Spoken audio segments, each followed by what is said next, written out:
Friends, ഇന്ന് നമ്മുടെ topic എന്താന്ന് വെച്ച് കഴിഞ്ഞാൽ ഇതല്ല, ടോക്ക് ലൈക്ക് ആൻ എക്സ്പെർട്ട് അല്ല, വേർഡ്സ് റിലേറ്റഡ് ടു ടൈം. സമയവുമായി ബന്ധപ്പെട്ട് സമയത്തിനെ നമുക്ക് എങ്ങനെയൊക്കെ കുറച്ചുകൂടെ എന്താ പറയാ വൃത്തിയാക്കി പറയാൻ പറ്റും, അല്ലെങ്കിൽ സ്പെസിഫൈ ചെയ്ത് പറയാൻ പറ്റും. ഒന്നുകൂടെ ഇതായിട്ട് പറയുകയാണെങ്കിൽ സമയത്തിനെ വിശേഷിപ്പിക്കുന്ന വാക്കുകൾ അതെന്തൊക്കെയാണെന്ന് നോക്കാം. ഗ്രേറ്റ്. എല്ലാത്തിനും മുമ്പേ ക്യാപ്ഷനിലേക്ക് എല്ലാവർക്കും സ്വാഗതം. എൻ്റെ പേര് രമ്യ. ക്യാപ്ഷൻ ഒരു revolutionary learn together English fluency programme ആണ്. ഇത് വളരെ easy, quick, fun, effective and affordable programme കൂടിയാണ്. മാത്രമല്ലാണ്ട് വെറും 6 മാസം കൊണ്ട് ഒരു പുതിയ നിങ്ങളെ തന്നെ നിങ്ങൾക്ക് കാണാൻ പറ്റും. ഓൾ റൈറ്റ് ഗൈസ്, സോ നമുക്ക് സെഷൻ നോക്കാം. എന്താണ് ടൈം? സോ ഈ വാക്കുകളൊക്കെ ടൈം എന്താണെന്നല്ല, ടൈമിനെ വിശേഷിപ്പിക്കുന്ന വാക്കുകൾ ഏതൊക്കെയാണെന്ന്. So for, ever, already, never, since, yet. ഇതൊക്കെ നമ്മൾ എപ്പോഴാണ്, എന്ത് പറയുമ്പോഴാണ് നമ്മൾ ഇത്തരം വേർഡ്സ് ഉപയോഗിക്കാറ്?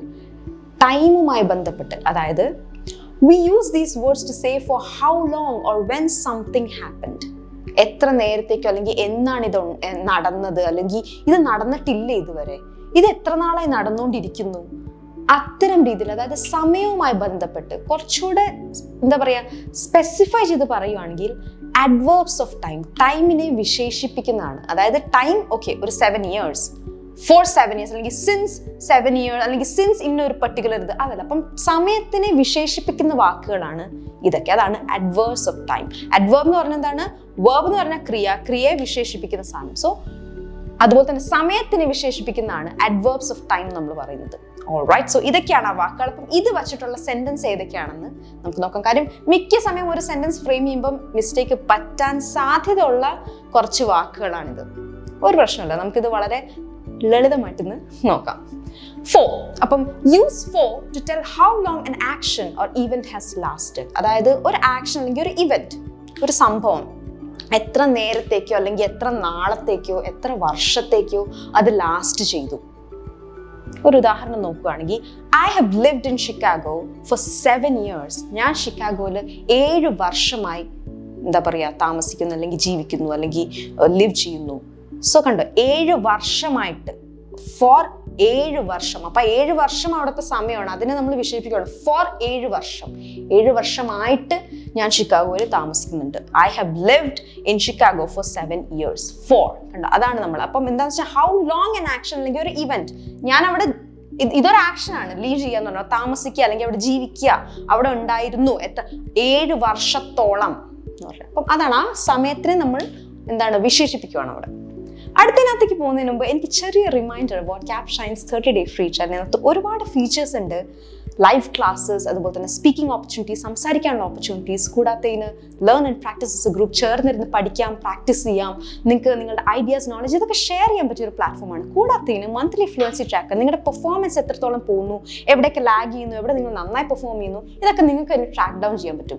ഇത് കൂടാണ്ട് എല്ലാ കാൻഡിഡേറ്റ്സിൻ്റെ അടുത്ത് ഒരു പേഴ്സണൽ കോച്ച് ഉണ്ടാവും, നിങ്ങൾക്ക് കസ്റ്റമൈസ് ഫീഡ്ബാക്ക് തരാൻ. ആൻഡ് പഠിത്തം കുറച്ചുകൂടെ എളുപ്പമാക്കാൻ നിങ്ങൾക്ക് ഡെയിലി മൈക്രോ ലെസൺസ് തരുന്നതായിരിക്കും. നിങ്ങൾക്ക് നിങ്ങളുടെ ഇംഗ്ലീഷ് ഫ്ലുവൻസിയെ കുറച്ചുകൂടെ ഇംപ്രൂവ് ചെയ്യാൻ താല്പര്യമുണ്ടെങ്കിൽ ഇത് ഡെഫിനറ്റ്ലി ഈ സാധനത്തിൽ നിങ്ങൾ രജിസ്റ്റർ ചെയ്യുക. എങ്ങനെ ചെയ്യണം, എവിടെ ചെയ്യണം എന്നുള്ളത് ഈ വീഡിയോന്റെ അവസാനം ഞാൻ പറയുന്നതായിരിക്കും. So stay tuned. റൈറ്റ്, ഇനി നോക്കുകയാണെങ്കിൽ സിൻസ് എന്നുള്ളൊരു വാക്കും നമുക്ക് ഭയങ്കര എന്താ പറയുക ആൾക്കാർ മിസ്യൂസ് ചെയ്യുന്ന ഒരു ടേം ആണത്. Use since two tell when an ongoing action or event started. നടന്നുകൊണ്ടിരിക്കുന്ന ഒരു ആക്ഷൻ അല്ലെങ്കിൽ ഒരു ഇവന്റ് എപ്പോൾ തുടങ്ങി എന്നുള്ളത്. ഇവന്റ്, ഞാൻ ഈ ഇവന്റ് ആക്ഷൻ എന്ന് പറയുമ്പോൾ നിങ്ങൾ ലിറ്ററലി അത് ഉദ്ദേശിക്കരുത്. ഇപ്പോൾ ഒരു ഉദാഹരണം നോക്കുകയാണെങ്കിൽ, I have been studying medicine. അപ്പം ഐ ഹാവ് ബീൻ സ്റ്റഡിയിങ് ഇവിടത്തുള്ള ഒരു ആക്ഷനാണ് മെഡിസിൻ. അപ്പം അത് കുറച്ച് നമ്മൾ ഈ കോളേജ് അല്ലെങ്കിൽ ഗ്രാജുവേഷൻ ഇതൊക്കെ കുറച്ച് സമയമുണ്ടല്ലോ. അപ്പം അതിനാണ് നമ്മൾ ഇവന്റ് എന്ന് ഉദ്ദേശിക്കുന്നത്, ലൈഫിലത്തെ ഒരു ഇവന്റ് ആയിട്ട്. I have been studying medicine since 2018. 2018 മുതൽ ഞാൻ മെഡിസിൻ പഠിച്ചുകൊണ്ടിരിക്കുകയാണ്. അപ്പോൾ ഇവിടെ നമ്മൾ ഫോർ യൂസ് ചെയ്ത് കഴിഞ്ഞാൽ എന്തായിരിക്കും? I have been studying medicine four 2018 വർഷങ്ങളായിട്ട് ഞാൻ മെഡിസിൻ പഠിച്ചുകൊണ്ടിരിക്കുക എന്നുള്ളൊരു ലിറ്ററലി ഇൻകറക്റ്റ് സെന്റൻസ് ആണ്, യാതൊരു മീനിങ്ങും ഇല്ല. അത് കാരണം ഫോർ അല്ല, അവിടെ സിൻസ് ആണ് ശരിക്കും ഉപയോഗിക്കേണ്ടത്. അപ്പം സിൻസ്, അതായത് ഇന്ന വർഷം മുതൽ ഞാൻ പഠിച്ചുകൊണ്ടിരിക്കുകയാണ് എന്ത് മെഡിസിൻ. സോ അത്തരം രീതിയിൽ ആ ഒരു പർട്ടിക്കുലർ എവിടെ നിന്നാണ് ഇത് തുടങ്ങിയത്, ആ ഒരു നടന്നുകൊണ്ടിരിക്കുന്ന ആക്ഷൻ അല്ലെങ്കിൽ ഒരു ഇവന്റ് എവിടെ നിന്നാണ് തുടങ്ങിയതെന്ന് നമുക്ക് സ്പെസിഫൈ ചെയ്യാൻ ഉപയോഗിക്കേണ്ട വാക്കാണ് സിൻസ്. റൈറ്റ്. Yet എന്നുള്ളൊരു സംഭവം എന്താണ്? Use yet to ask whether an action or event has been completed up to then. നടന്നു പോയിക്കൊണ്ടിരിക്കുന്ന ഒരു സംഭവം ഈ ഒരു പർട്ടിക്കുലർ ഫ്രെയിമിൽ തീർന്നോ അല്ലെങ്കിൽ കഴിഞ്ഞോ, എന്താണ് അതിൻ്റെ അവസ്ഥ എന്ന് ചോദിക്കാൻ വേണ്ടി നമുക്ക് ഉപയോഗിക്കേണ്ട വാക്കാണ് yet. ഒരു ഉദാഹരണം നോക്കുകയാണെങ്കിൽ, has the construction work finished yet? Construction work അപ്പോൾ തുടങ്ങിയ കൺസ്ട്രക്ഷൻ വർക്ക് ഇതുവരെ തീർന്നില്ലേ അങ്ങനെ നമ്മൾ ചോദിക്കില്ലേ? അതാണ്. അപ്പം has the construction work finished yet ഇനി തീർന്നില്ലേ എന്നുള്ളൊരു ചോദ്യം നമ്മൾ ചോദിക്കില്ല. ആ ഒരു സമയത്തിനാണ് അപ്പോഴും നമ്മൾ അവിടെ വിശേഷിക്കുന്നത്, ഇത്ര നേരമായിട്ട് തീർന്നില്ലേ. സോ വേറെ ഒന്ന് നോക്കുകയാണെങ്കിൽ already. Use already to say that an action or event has been completed up to then.